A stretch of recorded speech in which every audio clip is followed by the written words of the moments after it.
Everyone, and welcome back to another reaction video. Today we're reacting to Food Theory. I invented the best tasting soda.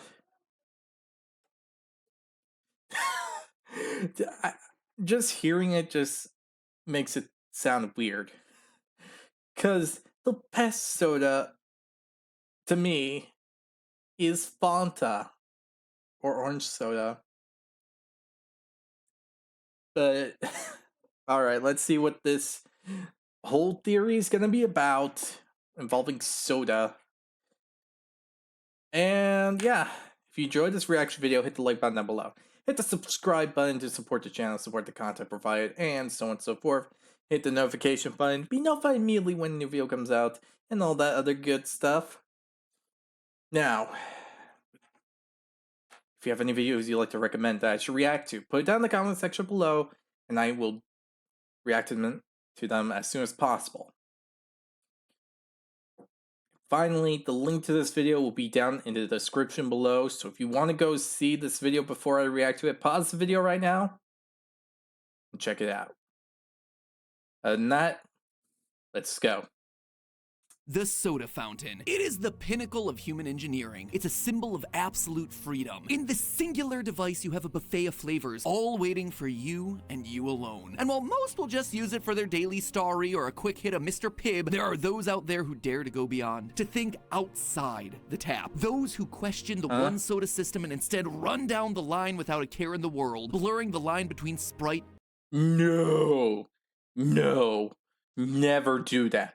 Do not mix different brands of soda. Because I have a sister in arms, basically my sister from another mother, who's also my family member's godparent, who's technically my little brother's godparent, and it's confusing. Anyway, she tried mixing multiple sodas at a party once. It did not end well. It ended up with her being sick for 3 days. Never do this. It is dumb. And it will lead to some people being sick or having the capability of throwing up, because after she tested it, she threw up in the bathroom for an hour. So don't do it. Otherwise, you might end up like her. And I'm just saying this for concern because it is not an okay sight. And Sunkissed, having fun with Fanta, throwing in a pop of Powerade or a blast of Brisk. And so today, I salute you, the soda jerks out there, the caffeine cravers who dare to raise a glass to every dispenser in this thing. May your drinks be sweet and your refills be free. Today, my friends, we're testing what it takes to create the perfect soda blend. And let me tell ya, it is nothing like any soda you've ever tasted before. Don't! Maybe one or two, but don't...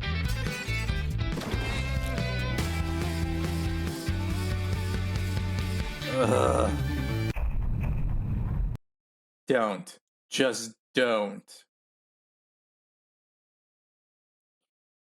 One or two might be okay. Do not go 3 or more.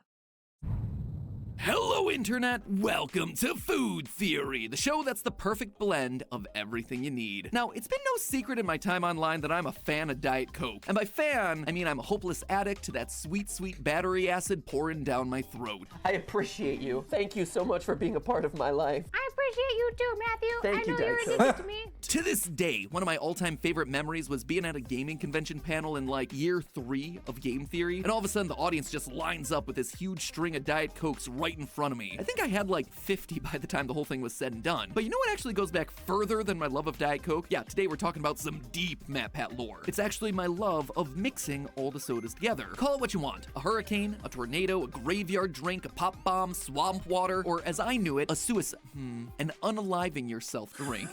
That actually is the most accurate. It's not healthy, and depending which ones you mix and how many you do, it's literally unaliving yourself. Your body can't handle it. Like I already said. depending on which blends you try to make, it can kill you.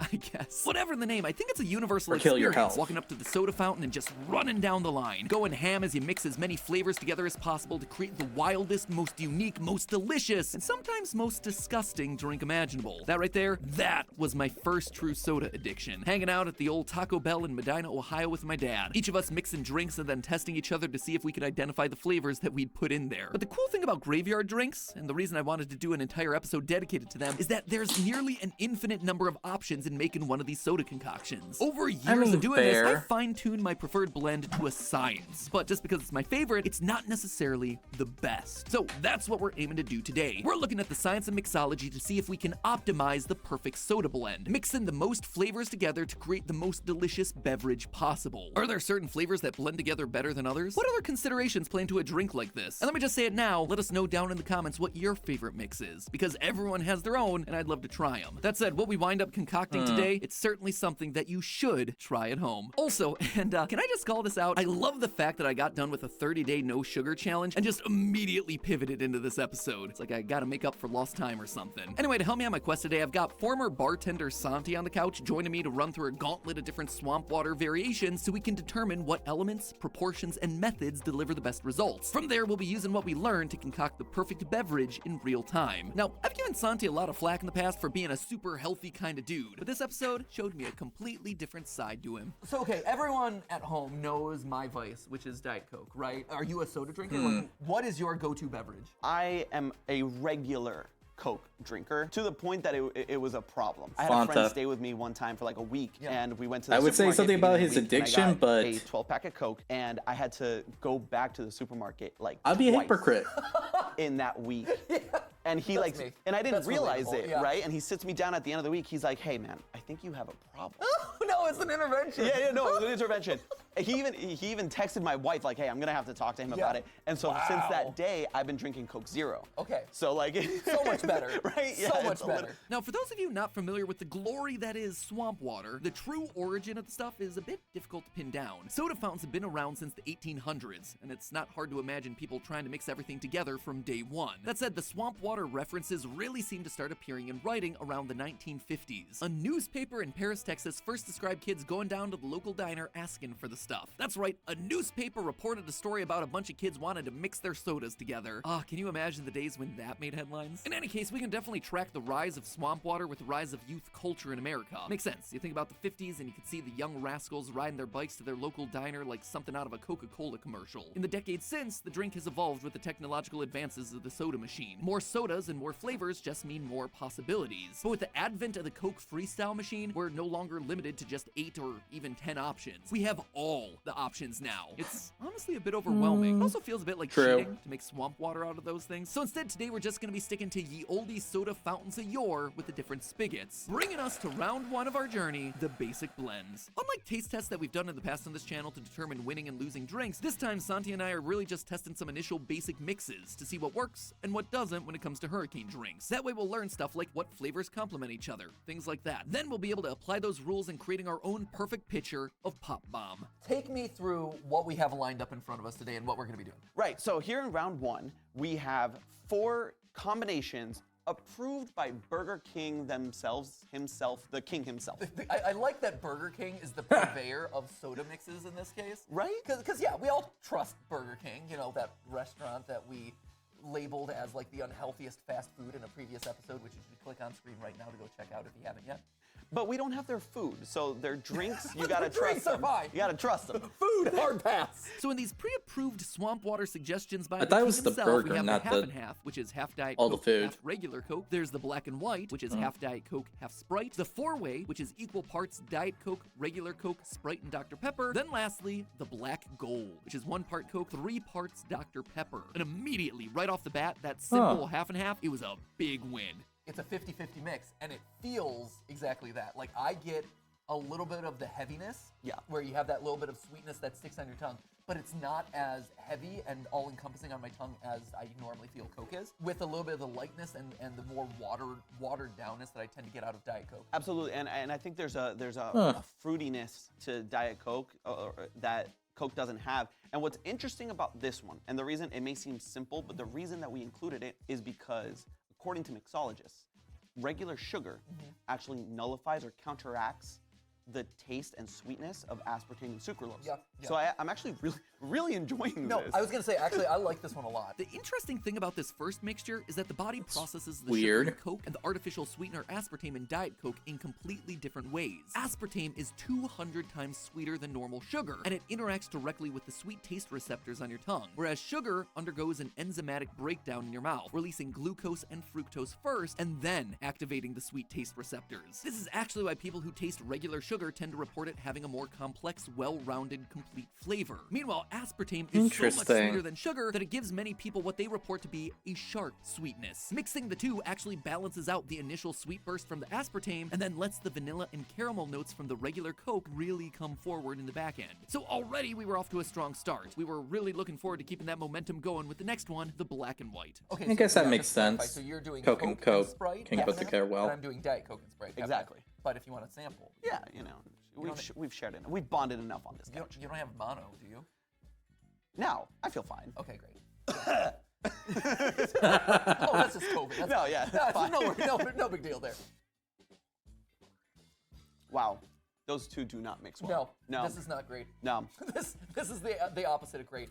It's just dissonant. You get the lemon liminess of it, but you also have the Coke that's mixed in there in not an insubstantial way, and it's a bunch of competing flavors that don't meld together or harmonize in any way, shape, or form. It really is oil and water. So unlike Coke and Diet Coke, which blended together nicely, the Sprite Coke mix was just a dissonant flavor combination. And adding Dr. Pepper into the mix, it wasn't really helping things either. It smells very Dr. Peppery. It does. And tastes very Dr. Peppery. Yeah. Yep, it's all Dr. Pepper. This validates what I experienced when I was doing this as a kid growing up in Ohio. Anytime I would throw Really? in Dr. Pepper, I would have to do like a splash of it. It would just be like a little bit to finish off the top, but it couldn't be a substantial amount of it because it just swallows up any other flavor that it's mixed with. Dr. Pepper is one of those sodas that people either love or hate. Very often it gets lumped into the A category middle of ground. root beer or cola, but Dr. Pepper themselves and the FDA both rule that it's neither. Instead, Dr. Pepper falls into the category of pepper sodas, with its unique blend of 23 What? natural and artificial flavors giving it a mostly cherry-like flavor. As the lore goes, the recipe is so secret that it doesn't even exist in one singular place. Apparently it's been split in half and kept at 2 separate safety deposit boxes at separate banks in Dallas, Texas. The doctor, he don't mess around, but I gotta say, after Jeez. finding this out, something tells me that this is gonna show up as a food theory down the line. So we have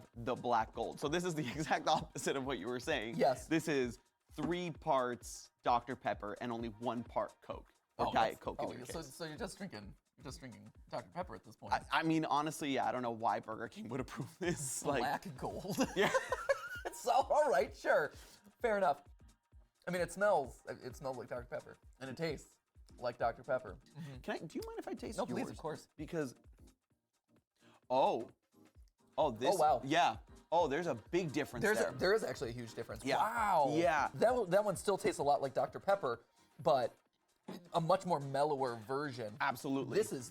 It's so much. It's too sweet. Like, I wouldn't be able to drink that entire Oh thing. yeah, this is disgusting. No. So what we're seeing here is the exact same winning combination from the first mix. The aspartame from the Diet Coke is mellowing out the flavor profile of the sugary sweet Dr. Pepper. Contrast that to Santi's mix of Dr. Pepper plus regular Coke, and you have yourself just an elevated sugar content, hence why we perceived it as cloyingly sweet. Okay. Regardless though, it was immediately clear that a little Dr. Pepper was gonna go a long way in these mixes, and anything more than just a splash or two was gonna overwhelm the entire drink. So the big takeaway was to keep alternative soda flavors like Mr. Pibb low. Instead, to create the perfect unaliving beverage formulation, we needed to build off a milder cola flavor as our base. Now, as if this wasn't comprehensive enough, we decided to include a 5th option, which included equal parts of all the different flavors that were available at the soda fountain at our local gas station.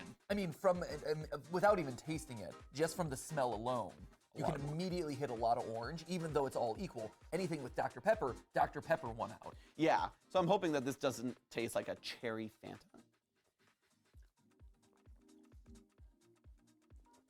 It's just Fanta. Really? You think that reads as just Fanta? Here, pour me a glass of Fanta if you could. So to me, I taste this one, and it feels almost more creamsicle-y, where I'm getting the orange notes absolutely of the Fanta, but at the edges of it, I'm getting that faint vanilla flavor of like the Coke. Okay. That's one thing I've always had about like orange sodas. It's got a sharpness to it, which isn't my favorite. Really? Huh, interesting. Try see. this. Ooh, that is crisp. Who loves orange soda? That's a reference. Yeah, it It's is. great. No, it's a great reference. Oh, I see what you're saying. Right? Okay. Yeah, I didn't before. I don't get it. There is a lot more vanilla than I initially registered. Yeah. I think about soda a lot.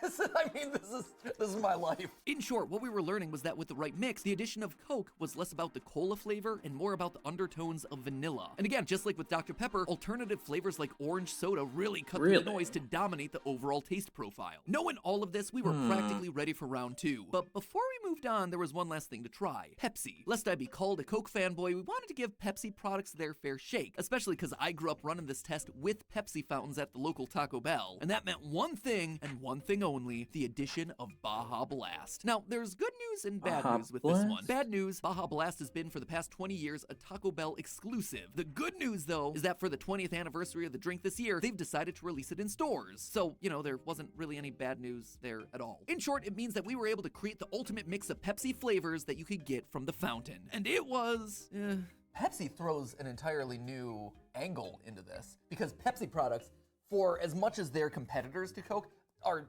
vastly different. Oh, insanely so. Yeah, like to me, Really? I actually prefer the flavor of regular Pepsi to Diet Pepsi, and I prefer the flavor of Diet Coke to regular Coke. I can see that. Yeah, Diet Pepsi tastes off to me always. Yes, it feels synthetic, or it feels like a diet soda. Yeah. It feels artificial in a way that Diet Coke doesn't. Even though all of this is literally you're just drinking battery acid. Let's call a spade a spade. My gut biome is dying as we speak. The flora and fauna that exists to give me healthy digestion is slowly keeling over and dying. It had a month of sugar-free living without sodas, and it's like, yay, look at me, I'm blossoming. Matt's gonna be healthy again for 2024. And it's like, nope, we still got episodes of Food Theory to do. Just die on the vine.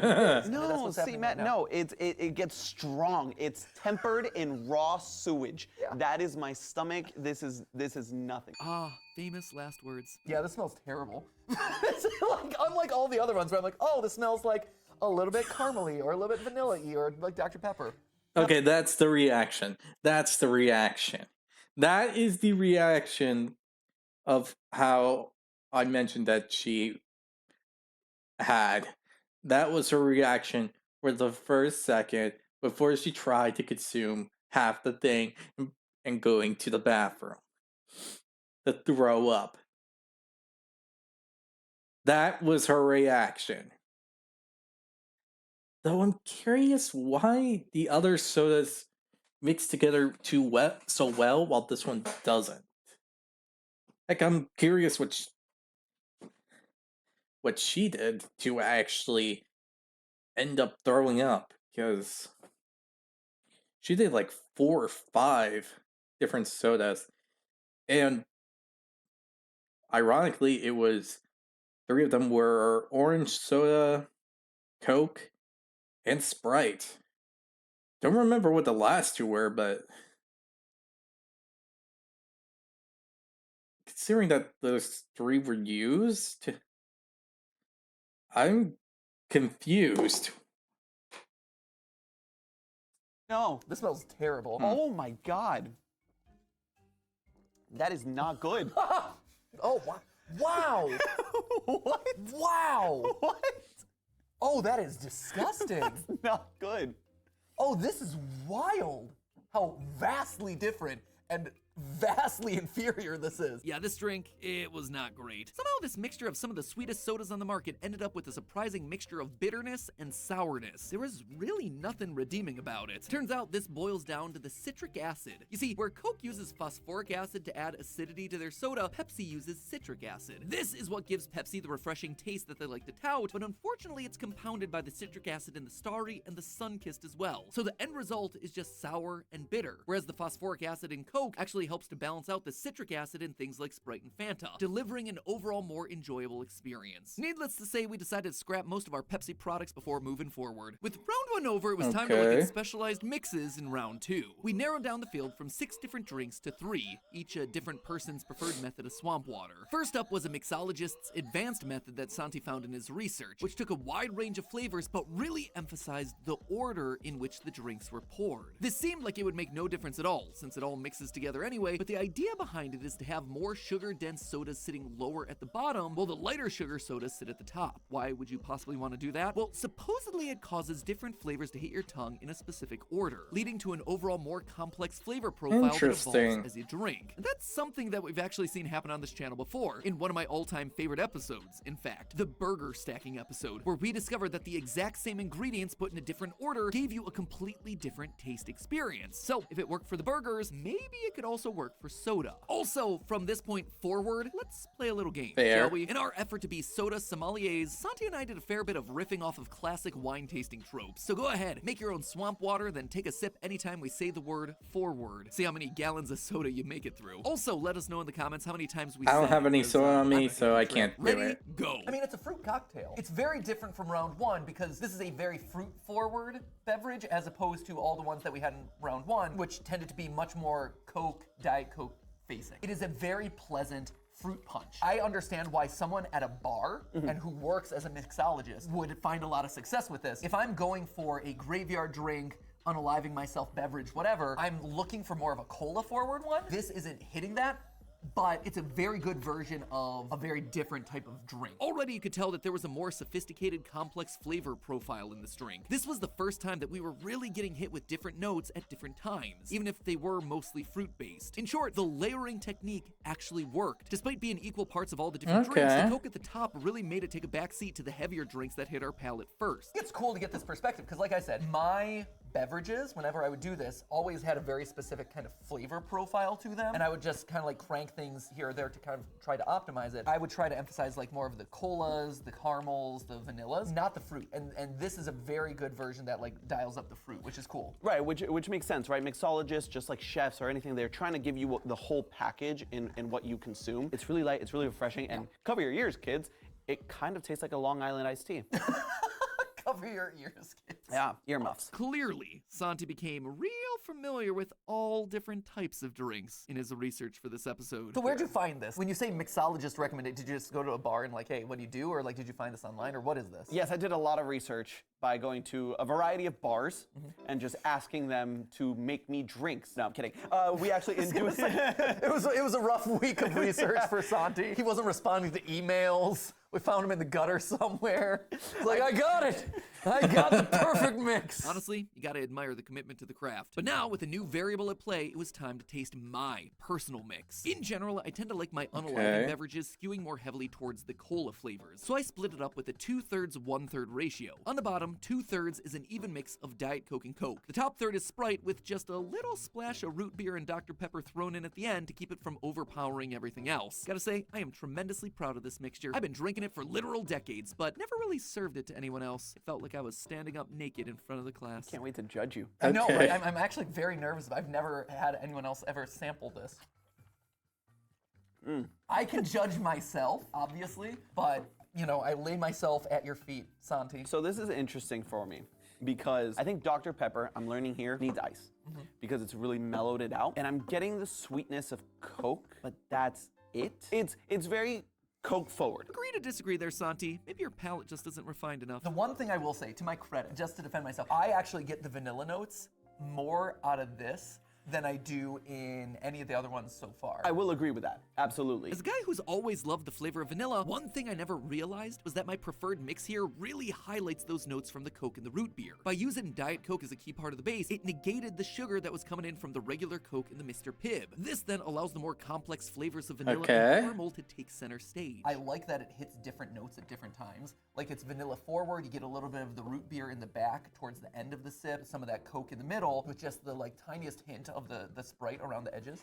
It hits you and that's it. It's a very good flavor, very cohesive, but once you taste it, that's it, goes down, nothing more. Here, is what you're saying. There are those waves. For me, a much more enjoyable experience. Now you're just sucking up to me. A little bit, but kudos. Santi's butt kissing aside, I love my mix. I still love my mix, and I stand by the fact that it was the most complex layered drink that we'd had up to this point. That said, while we disagreed about the overall flavor, we did agree on some major factors here. 1, ice is a huge difference maker. 2, layering does work. And 3, Coke and cola flavors add more overall complexity for a more enjoyable experience. So long as they're not Pepsi. The bitter rivalry between the two continues. And hey, if you want to see some of the weird history behind these two, make sure you check out our Soda Pop Conspiracy playlist after you're done here. We've done a lot of He episodes has about both one? of these products and also how they don't get along all that well. But as far as swamp water goes, there was still one more that we had to test for this particular round. I'm not the only one being judged in this episode. Sam, our Michigan grandpa behind the scenes, he has also laid himself at our feet to be judged. Come defend your mixture here. So what do you got? So traditionally, this should be made with Wendy's High C Fruit Punch from the fountain. Ooh. So I was addicted to that, but I also was a fiend for the fizz. Yeah. Right? The fizzler, if you will. The Fizzler, the Fizz Fiend. I have been kneecapped in this experiment. Oh. I am the Tanya Harding of today. I Tanya, and I was given Mountain Dew Code Red. Oh, okay. And so I had to invert What? my proportions because the Mountain Dew is so much sweeter to me than a traditional Sprite. And the High C Fruit Punch was a lot more mellow. To say High C Fruit Punch is mellow is one of the most insane things I've ever heard anyone utter. So this is now 1 cup Sprite, 1/8 cup, plus 1/16 cup of Mountain Dew Code Red. Hold up. Did you not add your fraction? I was a film major. Oh, no. And you would never ask Da Vinci what fraction of blue is in this painting. For those of you who might not be aware, this is the man that studies our analytics on a regular basis, delivering a monthly report of our numbers. Guess I'll be double checking those from now on. In any case, the Sam Special was a very tasty drink, but as far as the assignment went, it was just 2 ingredients, so it wasn't really hitting the mark for what we were going for with the swamp water. That said, it did give us more insight into just how weak Sprite is as a flavor when mixed in with something stronger like Dr. Pepper or Mountain Dew. When it comes to Schlorps, I don't know, I'm gonna make up names now. Instead of swamp water, we should call it Shrek water. Shrek water. Shrek water. Shrek water. Ooh, it's Shrek water. Yeah, sugar definitely starting to hit us at this point, which meant that it was finally time to take everything that we'd learned and create in real time our ultimate mixture. So I can tell already that there's going to be some Okay. comments down below about the fact that we had to use bottled sodas to make our Schweck Wada. Obviously, plastic bottles, as we've established in previous episodes, are the inferior way of drinking soda. But just by the nature of this challenge, we couldn't take all our camera equipment into a McDonald's or Taco Bell to do these tests on the spot. So in order to maintain the quality of carbonation and flavor for all the sodas across the board, we decided to stick to the standardized bottle for the experiment. Thank you for coming to my TED Talk. You may still be mad at me. I'm curious, kind of like, what is Fair. your strategy going into this? What's your aim? My gears have been turning here because I'm trying to remember everything that we've learned over the past 2 rounds. You know, obviously we have ice because we can just universally agree ice made everything a lot better. I think from a True. base standpoint, I want to have mostly cold. A lot of the sodas actually taste better with ice in it, and it actually makes the flavor last, in my opinion. My problem with this could be I'm not really an expert in swamp water, unaliving yourself drinks, and all that. This is a little more out of left field. Now, this is like left field doesn't even exist, and it's out into the void. I don't know what's going to happen when you mix drinks, because after that one experience, I didn't even try. But yeah, Cola let's or see. dark sodas. I think Dr. Pepper and Coke are really gonna be the core foundation of the best swamp water drink. And then in that final, Okay. you know, quarter, whatever, the rest is where the playground will happen. In the true spirit of this challenge, the more sodas that you're able to cram into your formulation, the better, right? Because that is the essence of this, right? Going down the line, figuring out like what combination of 3 or more sodas really gives you that like very unique flavor that you can only get through this style of drink. Now, Santi and I ended up going in with very similar strategies. Having learned in previous rounds that order of pour matters, we both had to map out our flavor experiences precisely. In the end, we both kept the stronger flavors like fruity Fantas, spicy Dr. Peppers, and punchy root beers at the bottom. As for the rest, well, that's where our proportions started to differ. Yours is much more root beer forward though than mine is. Because I've incorporated everything except for Diet Coke, Coke, and then I could probably add a bit more Sprite to it. I'm regretting it because I put the root beer now at the top, so I think I really need to drown that out. What I'm gonna do is actually start with Diet Coke and see how that interacts with everything else. As we kept mixing and pouring and testing, we kept seeing one element come up over and over again as making the most difference.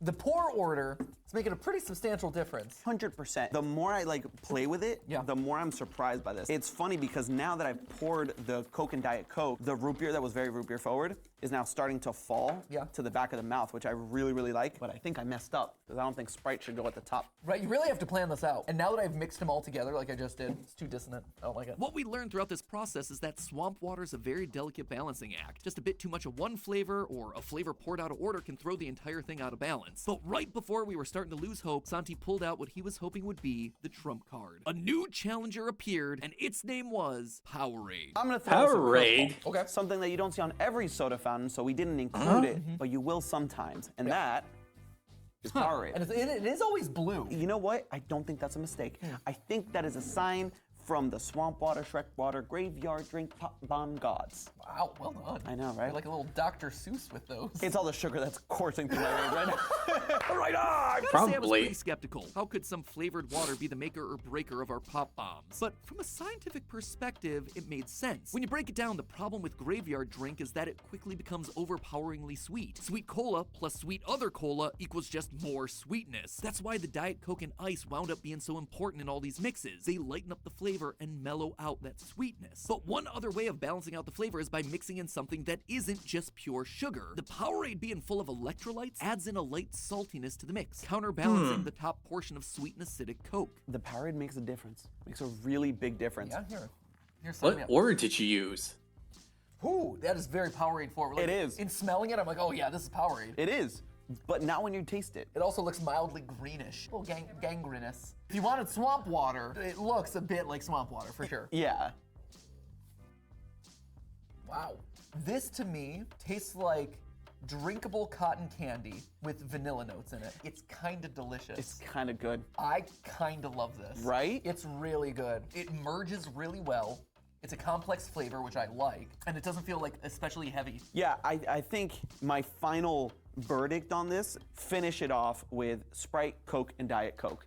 That is my swamp water. So there you have it, we cracked the code to swamp water. All it took in this balancing act was one final element of salty blue to tie it all together. In short, Really? Santi's mix, which shall henceforth be known as the Santi Supreme, was 1 part Dr. Pepper, followed by splashes of Baja Blast, Code Red, and Fanta, 1 part blue Powerade to round out the fruity flavors, followed by Sprite, Coke, and Diet Coke in that order for the ultimate swamp water flavor experience. The most important lesson though at the end of the Interesting. day is that pour order matters the most, followed by proportions, then complementary flavors, and finally the temperature of your drink. With those elements at your disposal, you can go forth and find your favorite way of making your own graveyard drink, or hurricane, or unaliving yourself beverage. So what I would encourage you guys to do down in the comments below is, do you have your own equivalent of the Sam Special or the Matt Pat Mix? The Matt Pat Mix. Probably should have thought of that in round 2, but better late than never, I suppose. Maybe we're in the VO. I guess that's fair. Anyway, do you have Oh, your damn, own that version sugar is of the hitting them. swamp water, the graveyard drink, the unaliving yourself beverage? Let us know down in the comments below, and who knows, we might follow up in a short, or Santi might do a whole nother episode about it. I think we've given you the tools and some rough guidelines to kind of optimize your next soda fountain order. So I think that's it for me. Now, if you'll excuse me, the sheer volume of sugar that I just consumed after a month without sugar is making me go a little bit crazy. So I'm gonna go and process the sugar that's coursing through my body. And as always, my friends, remember, it's just a theory. A food theory! Bottoms up.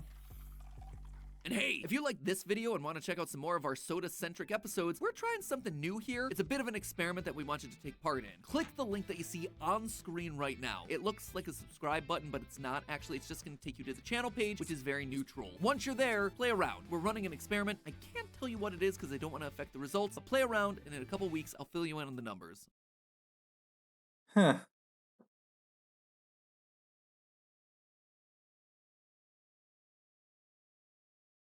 Click the link. Well, that was an interesting bit. So, this was the whole mixing sodas thing. Never really thought I would ever see this type of video, but here I am reacting to this type of video. Yeah, it's an interesting way to go, to be honest.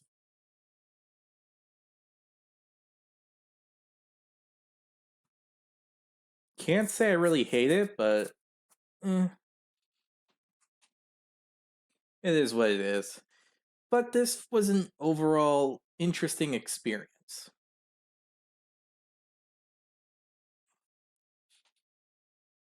Because everything that was put here was an overall strange way to put it. Because I only had one experience with it, and it was involving like a party like 10 years ago. And yeah, that was an interesting experience. Because as I said before, someone threw up, my sister from another mother, and all that. But yeah, that was a strange and horrifying thing to go through. Because it made me realize I shouldn't mix sodas.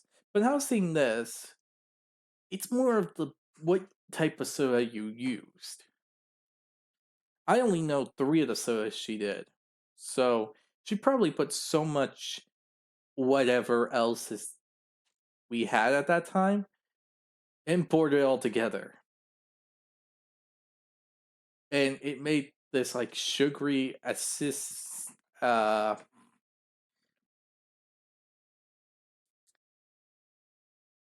um basically it was a sugary mess that just overtook the body and probably killed her stomach. That is what I think is the case. But seeing this, it's kind of interesting to see that there's like more guidelines and all that to this.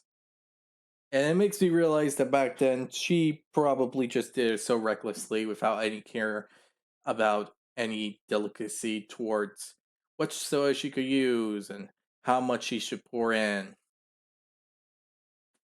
And yeah, that's what I think happened, but I can't be too sure about it.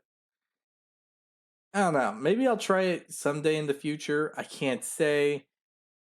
The thought of doing this never really sounded appealing before, but now I might consider it.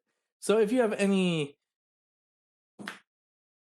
swamp waters, unaliving yourself drinks, blending, whatever, put it down in the comment section below and tell me which ones you think were the best.